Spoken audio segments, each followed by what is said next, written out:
یہ واقعہ قرآن پاک کے سب سے سبق آموز واقعات میں سے ایک ہے جہاں حق اور باطل کا ٹکراؤ ہوا اور اللہ تعالیٰ نے اپنے نبی کی مدد سے ظلم کی بنیادوں کو ہلا کر رکھ دیا۔ حضرت موسیٰ علیہ السلام کا زمانہ وہ تھا جب فرعون مصر پر حکومت کرتا تھا۔ وہ ایک ظالم بادشاہ تھا جو اپنے آپ کو خدا کہتا تھا۔ اس نے بنی اسرائیل پر سخت ظلم کیے اور یہاں تک حکم دیا کہ ان کے ہر نومولود لڑکے کو قتل کر دیا جائے کیونکہ اسے ڈر تھا کہ ان میں سے کوئی ایک اس کی سلطنت ختم کر دے گا۔ اللہ تعالیٰ نے حضرت موسیٰ علیہ السلام کی والدہ کے دل میں یہ الہام فرمایا کہ وہ اپنے بچے کو ایک صندوق میں ڈال کر دریائے نیل میں چھوڑ دیں۔ اللہ نے وعدہ کیا کہ وہ بچے کو واپس لوٹائے گا اور اسے نبی بنائے گا۔ فرعون کے محل کے لوگوں نے وہ صندوق دیکھا اور فرعون کی بیوی آسیہ نے موسیٰ علیہ السلام کو بچا لیا۔ اسی ظالم کے گھر میں موسیٰ علیہ السلام کی پرورش ہوئی۔ جوانی میں جب حضرت موسیٰ علیہ السلام کو اللہ کی طرف سے نبوت ملی تو انہیں حکم دیا گیا کہ فرعون کے پاس جا کر حق کی بات کہیں اور فرعون سے کہہ کہ وہ ظلم چھوڑ دے اور اللہ پر ایمان لائے۔ حضرت موسیٰ علیہ السلام نے اپنے بھائی حضرت ہارون علیہ السلام کو ساتھ لیا اور فرعون کے دربار میں گئے۔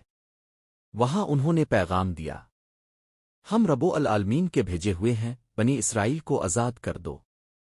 فرعون نے تکبر سے کہا، کیا میں تمہارا رب نہیں ہوں؟ اور پھر اس نے موسیٰ علیہ السلام کو جادوگر قرار دے دیا۔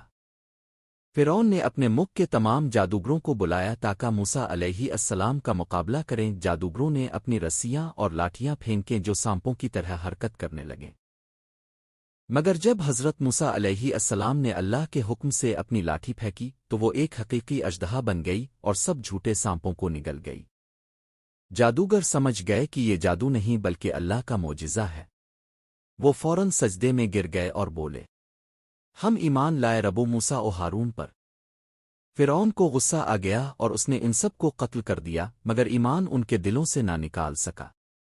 جب فرعون نے اپنی ہٹ دھرمی نہ چھوڑی تو اللہ نے بنی اسرائیل کو حکم دیا کہ وہ راتوں رات مصر سے نکل جائیں۔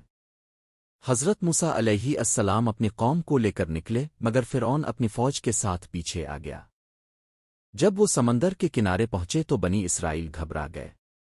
حضرت موسیٰ علیہ السلام نے فرمایا، میرا رب میرے ساتھ ہے، وہ مجھے راستہ دکھائے گا۔ اللہ کے حکم سے حضرت موسیٰ علیہ السلام نے اپنی لاٹھی سمندر پر ماری تو سمندر دو حصوں میں تقسیم ہو گیا، درمیان میں خشک راستہ بن گیا۔ بنی اسرائیل پار ہو گئے۔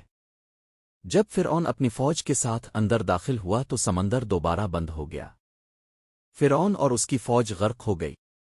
مرنے کے